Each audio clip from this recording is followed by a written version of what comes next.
I'm Abby. And I'm Uchenna. And this is Shine Your Eye, a podcast about the good and the wahala, here at home, back home, and around the world. So join us as we inform, inspire, and enlighten all that shines bright in our community. Hi, Abby. Hey, Uchenna, how are you? I'm okay. Good. Okay. It's acceptable. Yes, it is. I'm good too. Yay. And by the way, my daughter says, "Hi, you." Hi, you. And she'll be like, "You good? Aww. Good. I'm glad you're good." Yes. Good. So today we're going to talk a little bit about rent versus buy. Okay. And when is it right to buy? So the story that set this up for me, in Nigeria, in Lagos, the Lagos government has come out with a plan to switch renters from having to pay for their rent all at one time for a whole year, sometimes even 2 years, to doing monthly and quarterly plans. Okay. That's interesting. So they do it different than we do it here in the U.S. And I don't know other parts of the world, whether they do it that way. Yeah, I don't know. But the aim is to alleviate some of the financial burden on renters, particularly low-income earners. So this story took me back to the first time I visited Nigeria. Oh. My sister lived there. She was born in Nigeria. I was born here some years later. And I went by myself, and she picked me up at the airport, and I went back to her place. So I think if I remember correctly, she was moving from one place to another. Okay.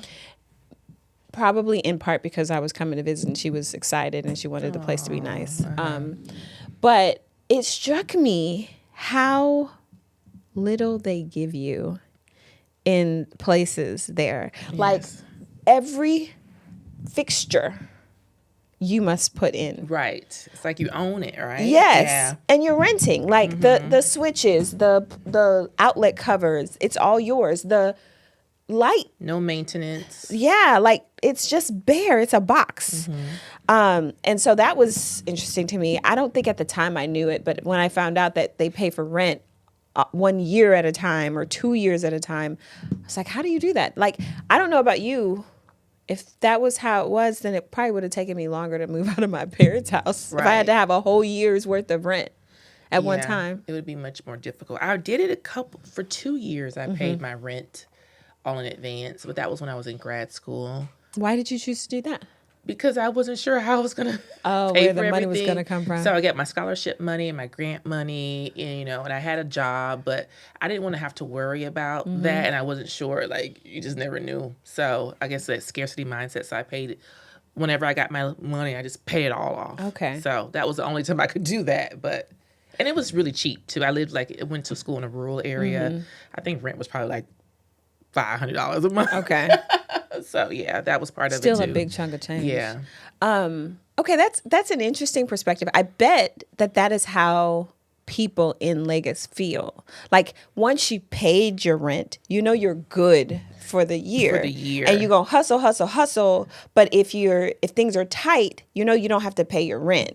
You can pay for your food, blah blah blah. That makes sense because I was working full-time before I left work to go be a full-time student. So that scarcity, like I wasn't sure how things would be. Would I have been able, wasn't worried. I mean, was very worried about how I would pay for things.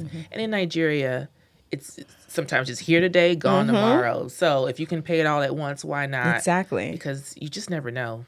Yeah. So my first thought when I hear this is that obviously it'll be easier for people to be able to, have a place to live.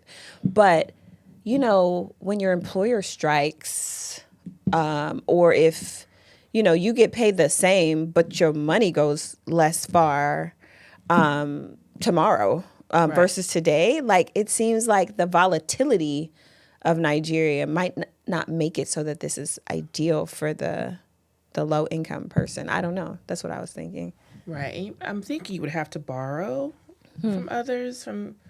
That's my thought, because I don't see. You mean for the 1 year? Yes, and then pay back other people slowly. I don't.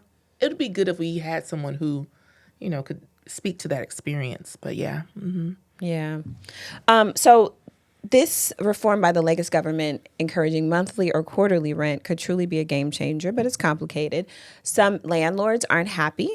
There are concerns about enforcement, digital payment platforms, Okay. because you need to now take rent more frequently. So then you're running through those payment platforms more frequently, Correct. and they charge service fees. So now the small man has to now pay rent and pay the service Right. fees, so it's going up.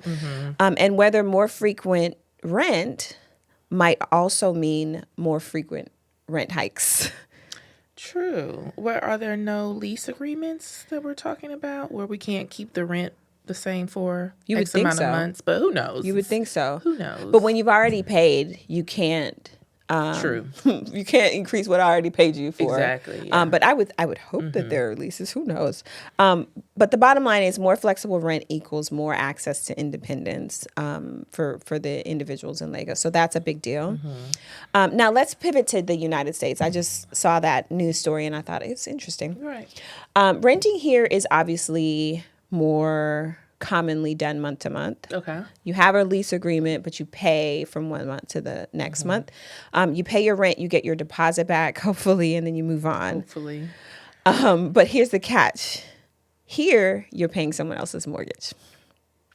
Every rent check is literally building wealth for your landlord while you walk away with zero equity. And I have always thought that in the United States, part of the American dream that we're sold is home ownership. True.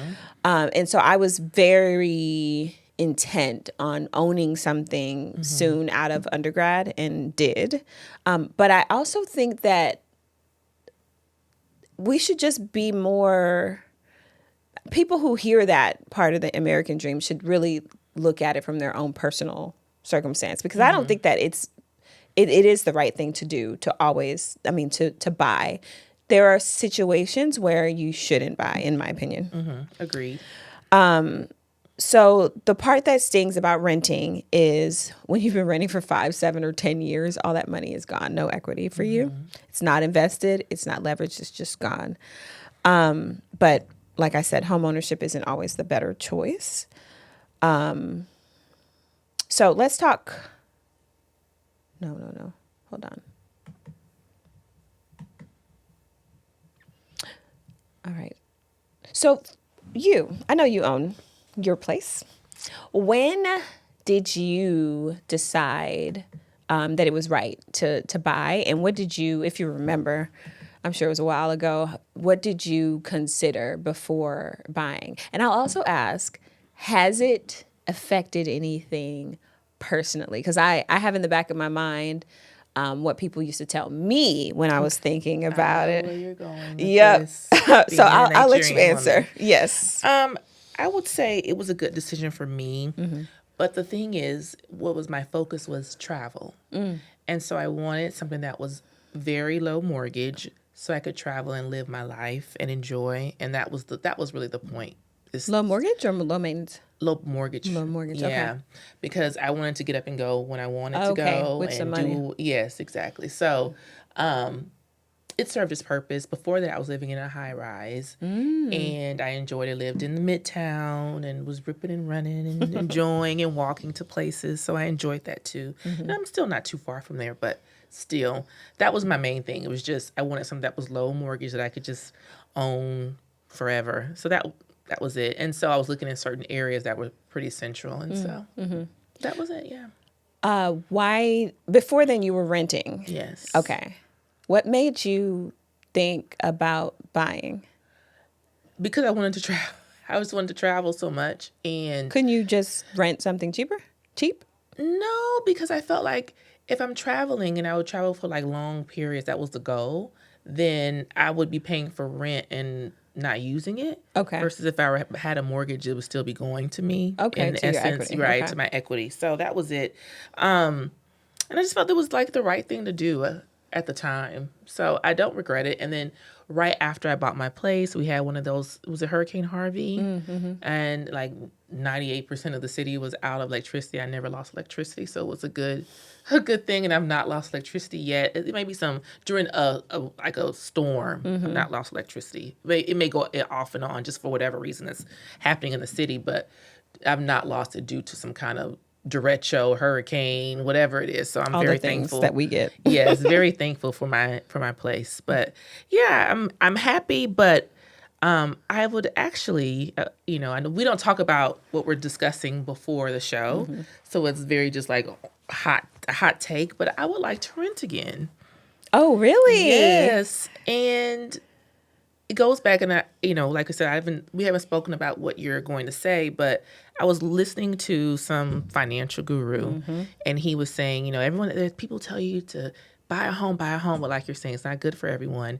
And he mentioned that the apartments and the rentals of today are not like how they were back in the past. Like these are like resorts. Yes. And so when I go visit some of my friends, and I'm like, you have doorman. Yes, you have this, you have that. Valet. You have this pool on the 20th floor, and you have this, and I'm like, wow. You have, internet room. Like an office where you can go and work if you're hybrid, all this stuff. And I'm just like, I think I want to live on a high rise, like in the posh area of town, and just go downstairs and walk to the latest restaurant. So I would like to rent again. So I would rent out my place and go spend $3,000 a month or something. Just for 1 year at least. But anyway, yeah. I like it. So my home ownership journey, so right out of school, and I think in school there were like seminars and stuff, and they tell you about, financial literacy and managing your money. And right out of school, undergrad, I wanted to buy something. But then I was like working, and I was working on this side of town, and my parents lived on this side of town.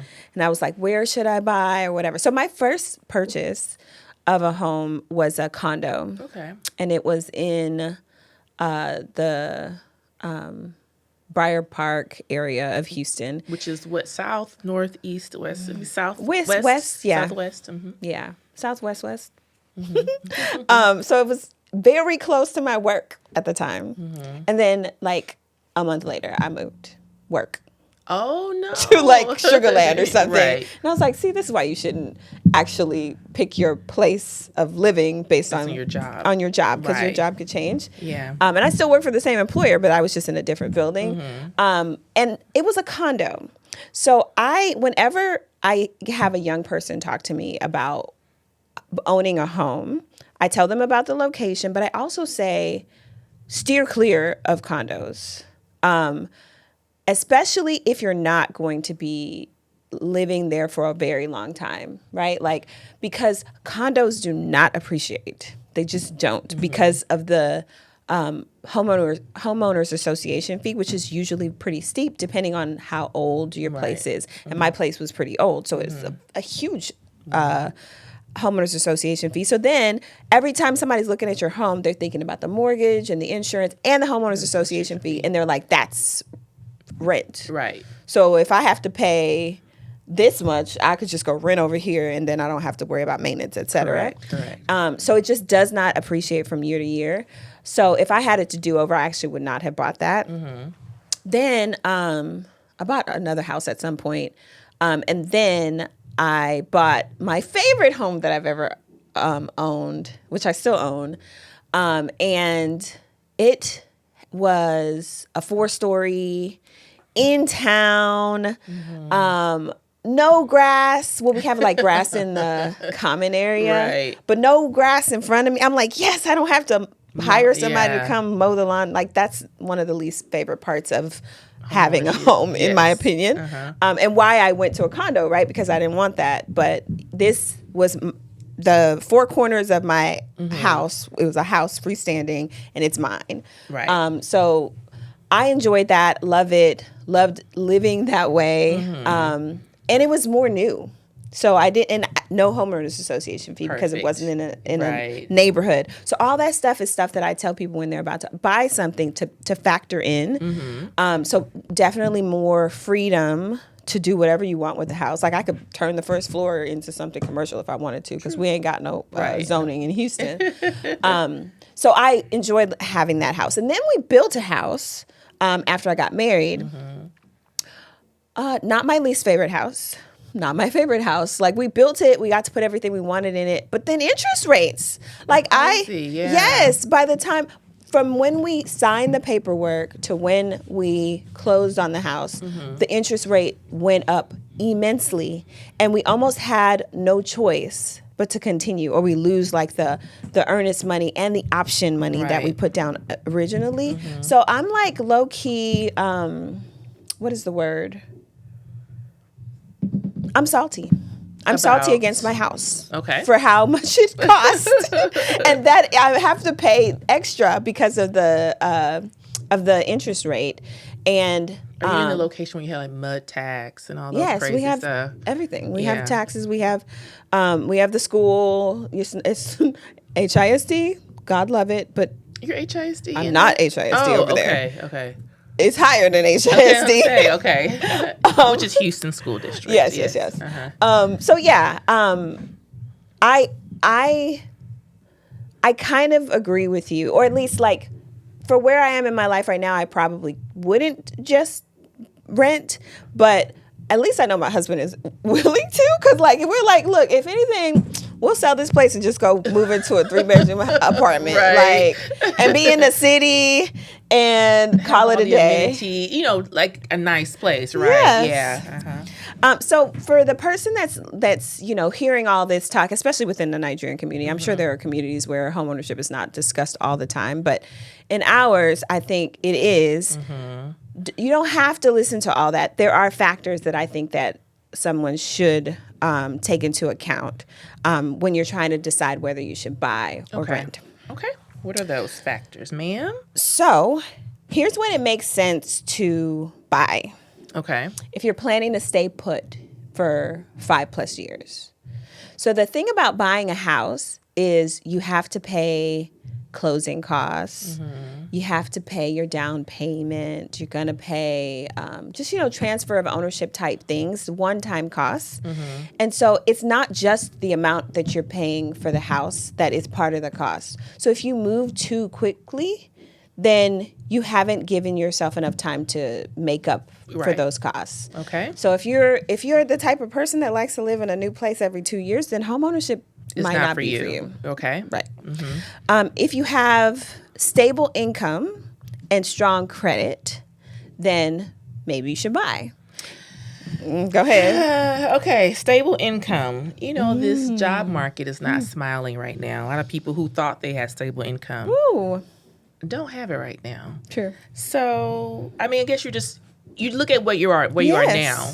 Okay. It's not forever. Right. Okay. I don't think that home ownership defines you either. Because like you said, some of them people living in town in their rented, gated, and doormanned places are living it up. Living it up. But if you don't have stable income or you don't have strong credit, you probably should wait until you do. And especially the strong credit, you should take the time and the extra money to pay down debts so that you can borrow money at a better rate. Because you're just, I have a saying in my mind that's not appropriate, but you're just screwing yourself if you buy debt at a higher rate because your credit's not strong. Correct. Okay. If you've saved more than just the down payment, you have money for closing costs, repairs, and emergencies. A very good point. Yep. That was another thing about that financial guru. He said your costs are fixed when you have rent. You know you're going to pay that $1,500 a month, whatever it is. No matter if your air conditioner breaks, your dishwasher breaks, whatever, it's going to be that $1,500. But when you own, it can fluctuate. Yes. Yeah. Vastly. Like, a pipe could burst and it's not covered. You have to pay for it. You have to pay for it. The fence to go down. Yep. You have to pay for it. AC. We live in Houston. Yes. I've had that happen in the middle of the summer. I had to go out and get a hotel because it was just so unbearable. Not livable. Yeah. Right. If you want control over your space and you are ready to maintain it, like if you like cutting your grass or, you like changing light bulbs and batteries and things, then maybe it makes sense to buy. Correct. And if you live in an area where rent is high and you can get an affordable mortgage, then that's another time when it's... And Houston was really good for that. I'm not sure if it's that way now, but that was another thing too when I bought it was cheaper for me to buy than to rent. Yeah. Okay. So, and the interest rates were not what they were or not what they are now. Yeah. So that could be something to consider. Absolutely. So now here's when it makes more sense to rent. Okay. You're still figuring out your career, or you may move in the next few years. 5 or less, I'm assuming. Yes. Okay. Like 2, 3. Okay. Then maybe keep renting until you figured some of that out. Okay. If you don't want to be responsible for repairs, yard work, or emergencies, maybe stay renting. If you're rebuilding your credit or you're repaying or you're paying off debt, another time that maybe you should continue to rent. If you want financial flexibility, especially in uncertain times. Well, when you have a mortgage, you need to pay that money. And it's not easy to get out of a mortgage. You can break a lease. You shouldn't, but you can. And the lease ends, right? So, like, you could be 8 months into a lease and know that time's about to be hard. You can figure out the last 4 months of that lease, assuming it's a year, and then move around. If you need to go to something cheaper, you can. You can. It's just not possible with a mortgage. You need to sell your house. Right. And, I mean, it was hard, 5 years ago, 3 years ago, to think of a time where it wouldn't be easy to sell your house, but it'd also be super expensive to buy one. Yeah. We're exactly where we couldn't imagine we would be. So I have a house with a high interest rate, a high mortgage, not going down, and it's not easy to get rid of the house. Right. So if you want flexibility with that money, then maybe stay renting. So, interesting story. When my dad was new to the country, he bought a home very early on at an auction, and he spent $1,200 for that house. Nice. And now it's $1 billion. No. Now it's crazy now, but and I had a mutual friend, I think someone we both know. She went to the auction recently, and I mean the homes were going for like $100,000, $50,000. Wow. You had to pay That's cash, the deal. Cash right then, So I was like, wow, to buy a home for $1,200. So maybe look into auctions if you can and have that cash. You just never know. Maybe there's a gem that you could find. So yeah. Last factor: if the housing market where you live is overpriced or unstable, then maybe stay renting. So, like, if the housing market looks like it could crash, like I think in Houston we wouldn't expect that. Even in these times that we're in, we wouldn't expect the housing prices to crash. But there are places in the world, in the country, where that could happen, and so you'd want to stay out of the housing market and just continue to rent. So, interestingly enough, this morning I was listening or watching the news, and they were talking about Galveston. So, Galveston is an island south of Houston, and they are currently in a buyer's market because there's so many Airbnbs, the climate change, and so people are spending about $12,000 a year on insurance, because it went and up, that does not include flood insurance, and you're on an island. Wow. So, that's an example of that. Maybe you don't want to buy in Galveston right now because it's crazy or maybe you right do now. because it's a buyer's market. Yes, but the environment is changing, and it's floods and hurricanes, and that's why and there's so many Airbnbs there. Yeah. So, yeah. Interesting. So here's the truth. Some people rent for decades and still build wealth by investing that extra money somewhere else. Good point. And I also like to tell the youngins, stay at home as long as you can. Stack that paper. And you can invest that money. And then when it makes sense, or when you can no longer send your parents, then you rent somewhere. Right, exactly. So whether we're talking about Lagos or Houston, the rent versus buy dilemma is real. So we've got to ask yourself, or you've got to ask yourself, if you're looking to buy or you're looking to, change your housing? Are you financially and emotionally ready to buy? Do you have a plan if you keep renting? Like, do you have a plan to invest so that you can stack some paper Right. and maybe buy later? And also, is my goal to own for security or just because I feel like I should? And I don't think you should do something just because others think you Right. should. Very good So point. it's about freedom, planning, and long-term vision. And, it's your decision. It's your life. So use all of these factors. It's all good, whatever you choose. Of course. Yeah. Praise report. So, Abby, how are you in your spelling? I'm good. Are you sure? Depends on what language. Okay, we're going to test that in a little bit. Okay. So this week on our praise report, we're celebrating a young queen who's already making global waves. Amazing Grace Salami. Yes, her name says it all, and so does her story.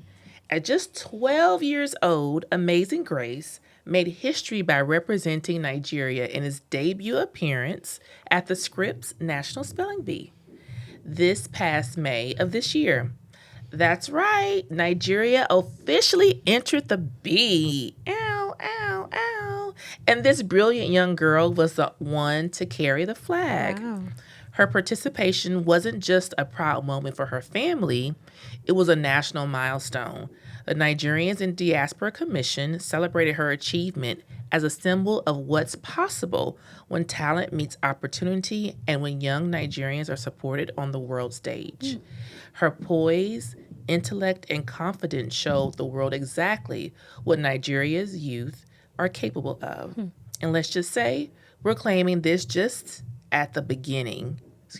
And let's say, we're claiming this as just the beginning. Amen. Amazing Grace, we're so proud of you. You're not just spelling words, you're spelling out the future. And you inspire us all. And today we celebrate you. Okay, Abby. All right. You ready? Yeah. Ready to spell some words? I think Amazing Grace going to have me beat, but let's try. Okay, we're going to start off a little easy. Foreign. Foreign. Okay, Okay, that was a standard Foreign. word. Now we're going to go to the advanced words. Silhouette. SILHOUETTE. Yes. Woo! We got two more. Okay, oh God. Now we're in the challenging words.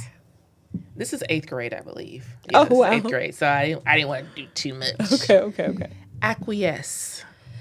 ACQ. UIESCE.